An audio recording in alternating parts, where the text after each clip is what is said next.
The stars looked like tiny dots on a black canvas as the human ship Horizon moved slowly through the emptiness of space. Captain James stood on the bridge, his eyes fixed on the main screen. He was a tall man with short gray hair and a face marked by years of space travel.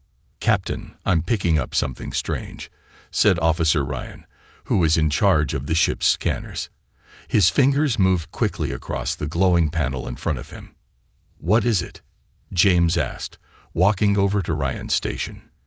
"It's a ship, sir, but it's not answering any of our calls, and it's not in our database." James frowned.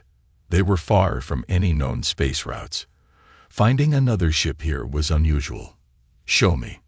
The main screen changed to show a massive vessel drifting silently in space. It was at least 5 times bigger than the Horizon. Its dark hull seemed to swallow the light from nearby stars, making it look like a shadow against the backdrop of space. Strange marks covered its surface, possibly writing in an unknown language. "Any life signs?" James asked. "None that we can detect, sir," Ryan replied. "The ship appears to be dead." The door to the bridge opened, and Engineer Marcus walked in. He was younger than James, with dark skin and clever eyes that missed nothing. Behind him came Science Officer Elena, her red hair tied back, and Security Officer Thorne, whose hand never strayed far from his weapon. "What did you find?" Marcus asked, looking at the screen. "A ghost ship," James said. "No life signs, no response to our calls." Elena moved to one of the science stations and began running her own scans. After a few minutes, she looked up with excitement in her eyes. "Captain, the technology on that ship is unlike anything we've ever seen. The energy readings are off our charts, even though most systems seem to be dormant." "Could it be dangerous?" Thorne asked, ever cautious. "Anything unknown is potentially dangerous," Elena said. "But think about what we could learn from it." James thought for a moment. Their mission was to explore and gather knowledge. This strange ship was exactly the kind of discovery they were looking for, but Thorne was right to be careful. "What do we know about its weapons?" James asked. Ryan checked his readings again. "The ship has what appear to be weapon ports along its hull. Very advanced. If they were to activate, they could probably destroy us in seconds. But they're not active now." James pressed. "No, sir. Most of the ship seems to be in some kind of sleep mode." James made his decision. "We're going to investigate. Thorne, prepare a boarding team. Elena, Marcus, you're with him. I want to know what that ship is and where it came from." Elena's face lit up, but Thorne frowned. "Captain, I strongly advise against this," Thorne said. "We don't know what's waiting for us there." "That's exactly why we need to go," Elena argued. "This could be the most important discovery of our time."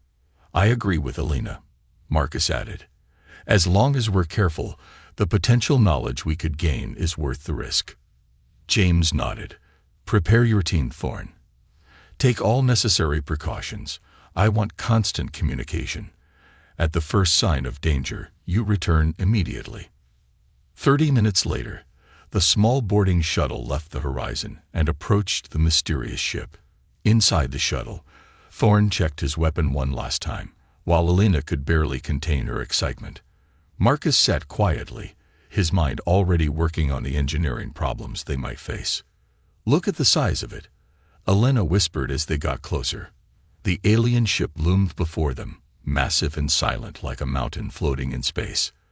They found what looked like a docking bay and carefully guided their shuttle inside. The bay was dark, with only their shuttle's lights cutting through the blackness.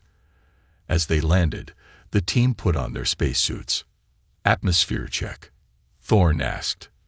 "There's air," Marcus confirmed, looking at his scanner. "It's breathable, but thin. Better keep our suits on for now." They stepped out of the shuttle into the vast docking bay. Their lights revealed rows of smaller craft, alien in design, parked neatly along the walls. Everything was covered in a fine layer of dust. "How long has this ship been drifting?" Thorne wondered aloud.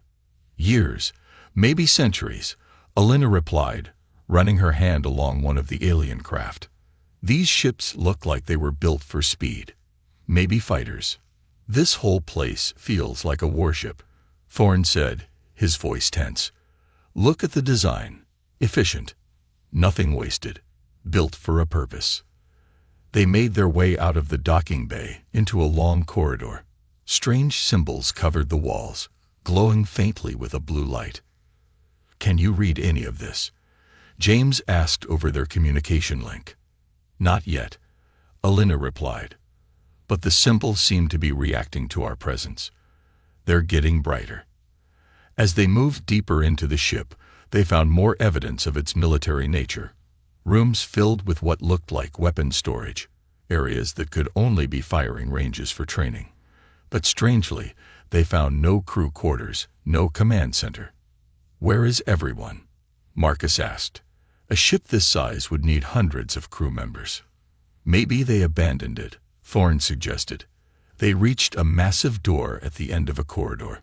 Unlike the others they had passed, this one was sealed tight. Can we open it? Elena asked. Marcus studied the control panel beside the door. I think so. The ship's systems seem to be in a low-power state, but they're still functioning. He worked on the panel for several minutes, then stepped back as the massive door began to slide open slowly. A soft humming filled the air, growing louder as the door revealed what was behind it. They stood frozen, staring at the enormous chamber beyond the door. It was filled with rows upon rows of strange, transparent pods, each big enough to hold a human-sized being. A faint light pulsed within each pod, like a heartbeat. What is this place? Thorne whispered. Before anyone could answer, the lights in the chamber suddenly brightened. The humming grew louder. All around them, the ship was coming to life. Captain, Thorne called urgently over the comm. Something's happening. A ship is activating. Get back to the shuttle, James ordered. Now. But as they turned to leave, the door slid shut behind them. They were trapped. The ship's systems are waking up, Marcus said, checking his scanner. Power levels rising all over the vessel. On the walls, the strange symbols glowed brighter, changing patterns rapidly as if communicating. One by one, the pods in the chamber began to pulse with stronger light. Captain, we can't get out, Thorne reported. The doors locked us in. In the silence that followed, they heard a new sound, a deep, resonating tone that seemed to come from everywhere at once. It filled the chamber, vibrating through their bodies. What is that? Elena asked, her voice barely audible over the tone. I think, Marcus said slowly, the ship is talking to us. The tone changed, becoming a series of patterns. The symbols on the walls flashed in response. It's some kind of language, Elena realized. She pulled out her scanner and began recording. Suddenly, the ship shuddered. Through the small windows in the chamber, they could see space outside beginning to move. The stars shifted position. Captain, Thorne called urgently. The ship is moving. We can see it, James replied, his voice tense. It's changing course. And its weapon systems are coming online. The ghost ship, silent for who knew how long, was awake now, and it was preparing for battle. Light years away, on the bridge of a massive warship, Admiral Dorn of the Voran fleet stared at the urgent message on his screen. His scaled skin paled to a light green as he read the report again. It cannot be, he whispered. His second-in-command, Officer Krell, approached with caution. Admiral, what is wrong? Dorn pointed a clawed finger at the screen. The destroyer has returned. Krell's eyes widened. Impossible. It vanished centuries ago. Our long-range scanners have detected it. The energy signature is unmistakable. Dorn stood up, his tall frame towering over the other officers on the bridge. Alert all battle stations. Prepare the fleet. We must destroy it before it awakens fully. As the Voran ship erupted into activity, Dorn walked to the large window overlooking space. The destroyer was a nightmare from Voran history, a vessel that had appeared without warning 300 years ago. It had turned 15 Voran worlds uninhabitable in less than a month before mysteriously disappearing. "We will not allow history to repeat itself," Dorn vowed. Back on the alien ship, Marcus was working frantically to understand the control panel next to the sealed door. Thorn stood guard with his weapon ready, while Alina studied the strange pods filling the chamber. "Any progress?" Thorn asked, his voice tense. "Not yet," Marcus replied. "The systems are unlike anything I've seen before. It's like they're organic somehow." Alina's voice called from across the room. "You need to see this." They'd joined her at one of the transparent pods. Inside was not a weapon as they had feared, but a collection of what looked like plants and soil samples. "This isn't a weapons storage," Alina said, excitement in her voice despite their situation. "It's some kind of biological sample chamber." Marcus frowned. "But the ship's design, everything we've seen points to a warship." "Maybe not," Alina said. "We've been seeing what we expected to see. Those rooms we thought were weapon storage. What if they're seed vaults? And those firing ranges could be testing grounds for different environments."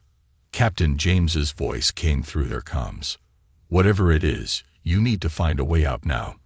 We're picking up multiple ships approaching fast, and they don't look friendly." Thorn checked his scanner. "The ship's weapons are active, but they haven't fired. It's like it's waiting for something." Suddenly, the strange symbols on the walls began to glow brighter. The ship hummed with increasing power. "I think I've got it," Marcus said, his fingers dancing over the control panel. "The ship's language is based on mathematical patterns. I've been trying to communicate using our standard codes, but..." The door slid open. "How did you do that?" Thorn asked. Marcus looked puzzled. "I didn't. I think the ship understood what we're trying to do." They moved quickly back into the corridor, which was now fully lit. The symbols on the walls pulsed as if guiding them. "Follow the lights," Alina suggested. "I think it's showing us where to go." On the bridge of the horizon, Captain James watched with growing concern as a fleet of alien ships appeared on their scanners. The vessels were sleek and clearly designed for combat, with multiple weapon ports glowing with energy. "They're hailing us," Ryan reported. "Open a channel," James ordered. The screen flickered to show a tall, reptilian being with scaled green skin and vertical pupils. Behind him, a busy bridge crew worked at various stations. "Human vessel," the alien said, its voice deep and hostile. "You have awakened the destroyer. Remove your people immediately or be eliminated with it." James stood straight, trying to project confidence. "I am Captain James of the Earth vessel Horizon. We mean no harm. We found this ship abandoned and are merely exploring." "That ship brought death to 15 of our worlds." The alien cut him off. "It will not do so again. You have 10 minutes to evacuate your people before we open fire." The communication ended abruptly. James immediately opened a channel to his team. "Thorn, Alina, Marcus, you need to get out now. We have alien vessels threatening to attack in less than 10 minutes. "We're trying, Captain," Thorn replied. "The ship is taking us somewhere." The team followed the pulsing lights through corridors that seemed to be changing as they walked. Walls shifted, doors opened and closed, guiding them deeper into the massive vessel. "It's like it's alive," Alina whispered. They entered a large circular room that could only be the bridge. Unlike the utilitarian design of human ships, this one was beautiful, with flowing curves and living plants integrated into the control stations. A soft, golden light filled the room. "This doesn't look like a warship's bridge," Marcus said, approaching what appeared to be the central console. As he touched it, a holographic display appeared above the console, showing the Voran fleet surrounding them. Red warning symbols flashed. "I think it's telling us we're in danger," Alina said. Marcus studied the controls. "There's some kind of log or record system here, if I can access it." As he worked, Thorn kept watch at the door. "Captain, we've reached what looks like the bridge. Marcus is trying to access the ship's logs." "Hurry," James replied. The alien commander, I think they called themselves Vorons, says this ship destroyed 15 of their worlds. They're calling it the Destroyer. Elena looked up sharply. That can't be right. Everything we're seeing suggests this ship was designed to create, not destroy. Marcus finally managed to activate something on the console. The holographic display changed to show a recording. They watched as the ship approached a planet covered in industrial waste and pollution. The ship deployed smaller vessels that released something into the atmosphere. Within minutes, the recording showed plants beginning to grow, spreading rapidly across the damaged landscape. It's a terraforming ship, Elena breathed. It doesn't destroy worlds, it heals them. Before they could process this revelation, the ship shuddered violently. They're firing on us, James shouted through the comm. The Voron fleet had opened fire, their energy weapons striking both the alien ship and the horizon. Our shields won't hold for long, James reported. You need to get out of there now. But as Marcus moved away from the console, the alien ship responded. The entire bridge lit up, and they felt the vessel surge with power. On the holographic display, they could see defensive shields activating, deflecting the Voron attacks. It's protecting itself, Thorne said. And us. The ship moved with surprising grace for its size, positioning itself between the horizon and the Voron fleet. Its weapon ports glowed, but instead of firing destructive energy, they released a pulse of blue light that disabled the weapons on the nearest Voron ships without damaging them. It's not trying to destroy them, Elena realized. It's just neutralizing the threat. Marcus continued working on the console, his face illuminated by the holographic display. I think I'm starting to understand its language. This ship was created by a race called, there's no direct translation, but something like gardeners or cultivators. They built it to restore planets damaged by industrial pollution. Then why do the Vorons see it as a destroyer? Thorne asked. Marcus found another recording and played it. It showed Voron ships attacking the alien vessel as it approached one of their planets. The recording then showed the same planet before and after the ship's intervention, changing from a toxic wasteland to a thriving ecosystem. I think I understand, Elena said slowly. The Vorons were deliberately polluting their planets for some reason. This ship came and reversed the damage against their will. They see it as destruction because it undid what they were trying to achieve. The ship shuddered again as more Voron weapons fire hit their shields. We need to find a way to communicate with the Vorons, James said over the comm. Tell them the truth before it's too late. As if in response to his words, the central console opened, revealing a crystal that glowed with inner light. Marcus reached for it hesitantly. I think, he said, this is how we speak to the ship. Marcus stared at the glowing crystal in the console. It pulsed with a gentle blue light, almost like a heartbeat. Should I touch it? He asked, looking at Elena and Thorne. It could be dangerous, Thorne warned, his hand on his weapon. Elena moved closer, studying the crystal. I don't think it means us harm. This ship could have killed us many times already if that was its intent. The ship shuddered again as more Voron weapons hit its shields. We don't have much choice, Marcus said. Captain, I'm going to try to communicate with the ship directly. Be careful, James replied through the comm. Our shields are failing. We can't hold out much longer. Taking a deep breath, Marcus placed his hand on the crystal. Immediately, a warm sensation spread up his arm and into his mind. Images flashed before his eyes. Planets being healed, ecosystems restored, life blooming in places that had been dead. Then he saw the Vorons, centuries ago.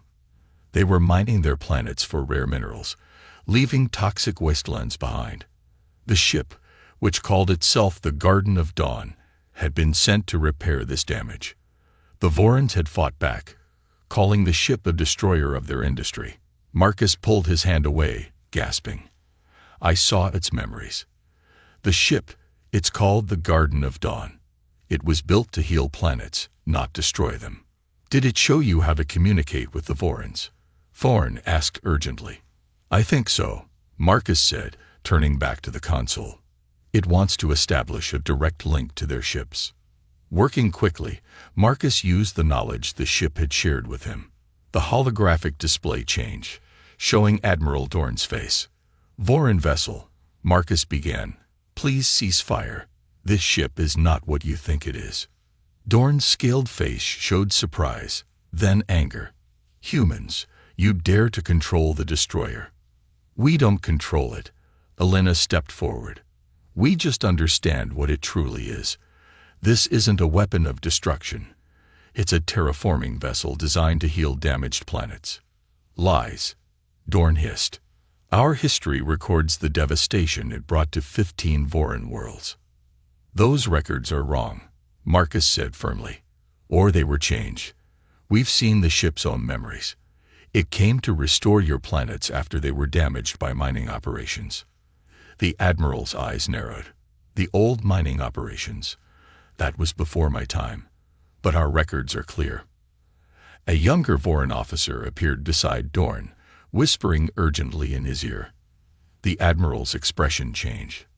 "Admiral," the young officer said, loud enough for the humans to hear, "there are protests on 3 homeworlds. The old stories are spreading again. The ones our government tried to suppress." "What old stories?" Elena asked quickly. The young officer looked at her. "Stories that the ship you're on was a healer, not a destroyer. That our ancestors drove it away because it interfered with the mining corporation's profits." Dorn pushed the younger officer aside. "Enough. These are just tales told by environmentalist rebels." Another violent blast rocked both ships. On the holographic display, they could see more Voran vessels joining the attack. "Admiral," Captain James cut in, his face appearing on a separate screen, "I don't know what the truth is about your history, but I do know that neither this ancient ship nor my vessel has fired a single destructive shot at you. We've only used defensive measures. Does that seem like the action of a destroyer?" Dorn hesitated, clearly conflicted. Taking advantage of the moment, Marcus placed his hand on the crystal again. This time, he knew what to do. The ship responded immediately, projecting a massive hologram into space between the vessels. The hologram showed the history of the Garden of Dawn, its creation by the long-extinct gardeners, its mission to heal damaged worlds, and its encounters with the Voran centuries ago. It showed how the Voran mining corporations had attacked the ship to prevent it from restoring their polluted planets. It showed how the ship had been damaged and forced to enter a dormant state, drifting in space until the humans found it. "This is propaganda," Dorn shouted, but they could see the uncertainty in his eyes. "Admiral," the young officer said, "these images match the forbidden histories my grandmother told me. The histories that speak of a time when our people lived in harmony with our worlds, before the great mining operations began." More Voran ships had arrived, surrounding both the Garden of Dawn and the horizon in a tight formation. But not all of them were firing. Some seemed to be holding back, their crews perhaps watching the holographic history with new understanding. "Even if what you say is true," Dorn said finally, "this ship interfered with our sovereign right to use our planets as we saw fit. It is still an enemy." "Is it?" Elena asked. "Look at what happened to those 15 worlds after they were restored. Are they not now the most prosperous planets in your system? Are they not the homeworlds of your most healthy and successful populations?" The Admiral did not answer, but his silence spoke volumes. On the bridge of the Garden of Dawn, Marcus felt the ship communicating with him again. This time, it showed him how to access its most important systems. "This ship can help your people," Marcus told the Admiral. "It can teach you how to restore your worlds without losing the resources you need. The gardeners who built it didn't believe in denying progress. They believed in sustainable progress." The firing from some of the Voran ships had stopped completely now. The younger officer was speaking urgently to others on his bridge, and similar conversations seemed to be happening throughout the fleet. "Admiral Dorn," a new voice broke in. An older Voran appeared on the screen, wearing elaborate robes. "I am Elder Traz of the High Council. We have been monitoring this exchange. The historical records this ship provides match our secret archives. The truth has been hidden for too long. Dorn looked shocked. High Elder, you cannot mean. I mean that we must cease fire immediately, Elder Traz said firmly. For centuries, our government has hidden the truth about the Garden of Dawn. It is time for that to end. Slowly, the weapons on the Voran ships powered down. The siege was lifting. But just as hope began to rise, alarms sounded throughout the Garden of Dawn. The ship trembled, and the lights flickered. What's happening? Thorin asked, looking around. Marcus checked the console. The ship sustained damage during the attack. Its core systems are failing. It's been dormant for too long, and the battle woke it before it was ready. Elena moved quickly to another control panel. Is there anything we can do to help it?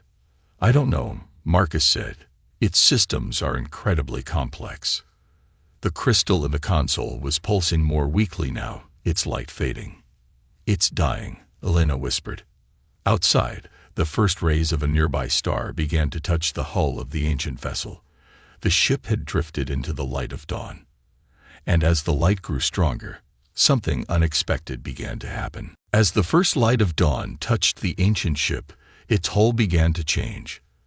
The dark metal that had made it look like a weapon of war slowly transformed.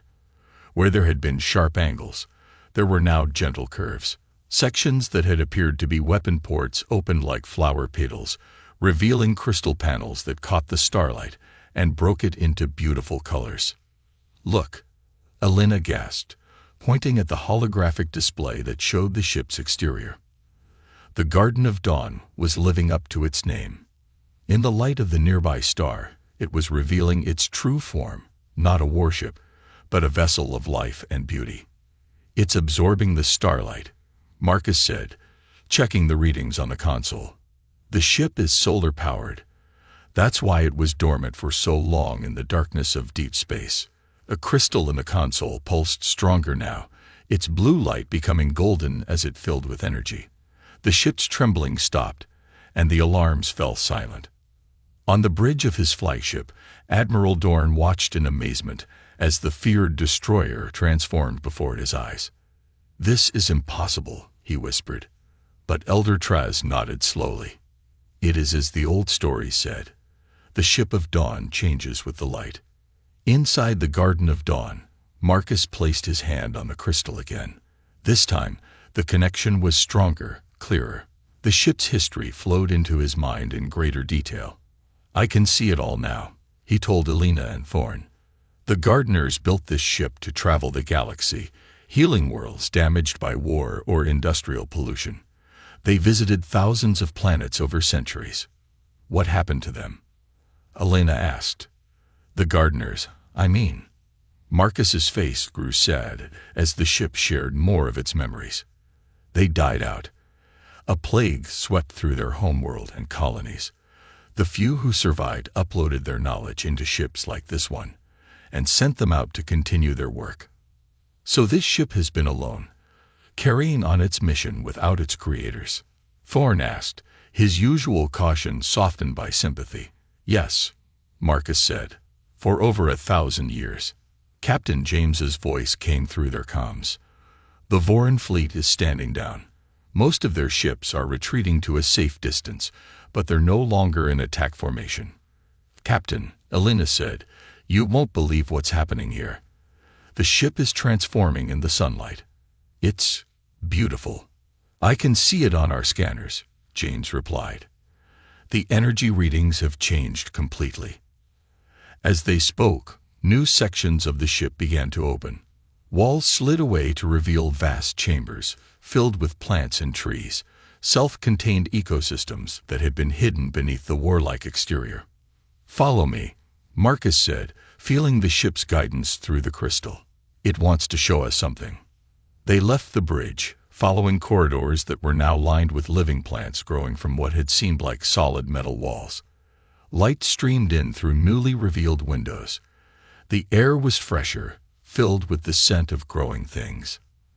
They entered a massive dome at the center of the ship. Above them stretched a transparent ceiling showing the stars and the nearby sun. Below was an enormous garden with trees, flowers, and a small lake. It was like standing in the middle of a perfect forest on Earth. "This is incredible," Elena whispered, touching a leaf on a nearby tree. "These are samples from thousands of worlds. A living library of life." "No wonder it needs solar power," Thorne said. "It's supporting an entire ecosystem." In the center of the garden stood a pedestal with a larger version of the crystal from the bridge. As they approached, it began to glow brighter. "I think it wants us to activate it," Marcus said. Together, the three of them placed their hands on the crystal. Light flowed from it, forming a holographic image above them. A figure appeared, tall and slender, with features that seemed both plant-like and humanoid. "A gardener," Elena breathed. The figure spoke, its voice translated by the ship into words they could understand. "Greetings, new friends. If you are viewing this message, you have awakened the Garden of Dawn from its long sleep. I am Lauren, last navigator of this vessel. Our race is no more, but our mission continues through ships like this one. We traveled the stars, bringing life back to worlds damaged by war, pollution, or natural disaster. We sought no reward, only the continuation of life in all its forms." A hologram change, showing scenes of barren worlds being transformed into vibrant living planets. "This ship contains the seeds and genetic material of millions of species from across the galaxy.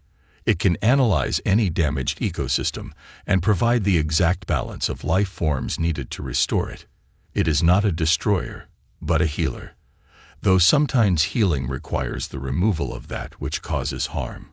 The hologram shifted again, showing the ship's encounter with the Voran worlds. "The people you know as Vorans were destroying their own planets for short-term gain. Their leaders refused our help, but their people suffered. We chose to act despite their leaders' objections. This was perhaps our only violation of our code of non-interference. The ship was damaged in the conflict and forced to flee, entering a dormant state to repair itself." Marcus, Elena, and Thorne exchanged looks as the truth of the ship's history was confirmed. "The Garden of Dawn now passes to you. Its knowledge and power are yours to use wisely. May you continue our work, bringing life where there is death, healing where there is harm. The ship will teach you what you need to know." The hologram faded, leaving them standing in silence around the crystal. "Did it just give us the ship?" Thorne asked in disbelief. "I think it did," Elena said softly. Marcus still had his hand on the crystal. "It's more than that. It's asking us to continue its mission, to become the new gardeners." Their conversation was interrupted by Captain James's urgent voice on the comm. "Team, we've got a situation. The Voran ships are coming back." They rushed to a nearby window. Through it, they could see that the Voran fleet was indeed returning, forming a circle around the Garden of Dawn and the horizon. "Are they preparing to attack again?" Thorne asked, reaching for his weapon. "No," Marcus said, feeling the ship's thoughts through his connection to the crystal. "The ship doesn't sense any hostile intent." A communication request flashed on a panel near them. Marcus accepted it, and Elder Traz's face appeared. "Humans," the Elder Voran said, "what you have revealed today has shaken the foundations of our society. For centuries, our government hid the truth about the Garden of Dawn and its mission. The corporations that destroyed our worlds for profit twisted the narrative, making this ship of healing into a monster in our history." The Elder bowed his head. "We have much to atone for. Many of our worlds still suffer from the damage of that time. Others have been restored but are poorly managed. We would request the aid of the Garden of Dawn once more." Elena looked at Marcus. "Can the ship help them?" Marcus nodded, feeling the ship's eager response. "It was built for exactly this purpose. It wants to fulfill its mission." "There's just one problem," Thorne pointed out. "None of us knows how to operate a ship like this. It's far beyond our technology." A soft chime sounded from the crystal. Marcus listened to the ship's thoughts. "The ship says it can teach us," he said slowly. "It was designed to pass its knowledge to new crews when the time came. It's been waiting for someone to awaken it, and continue its work. Captain James's voice came through again. What's happening down there? The Vorons are requesting to send representatives aboard both ships. Captain, Elena replied, excitement in her voice. I think we just became diplomats for the most important mission of our lives. As she spoke, the dome above them filled with the full light of the rising sun. The Garden of Dawn gleamed like a jewel in space, no longer the feared warrior vessel of legend, but revealed at last in its true purpose. And in that light, the humans faced a choice that would change not just their lives, but the fate of countless worlds across the galaxy. 1 week had passed since the humans first boarded the Garden of Dawn.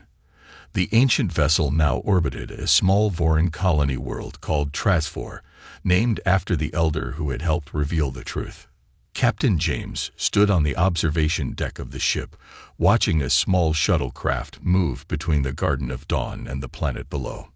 The once barren world was already showing signs of change.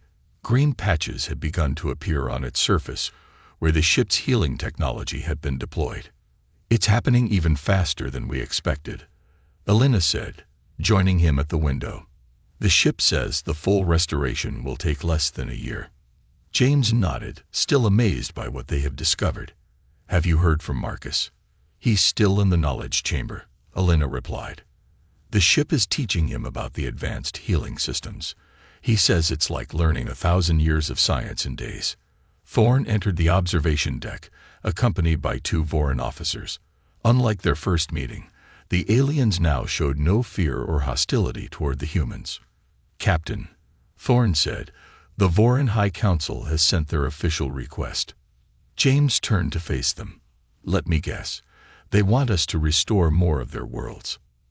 The taller Voron, Officer Merrick, bowed slightly. Yes, Captain. Our leaders have finally acknowledged the damage done to our ecosystem over centuries. There are 17 worlds in urgent need of the Garden of Dawn's help. 17 worlds, James repeated.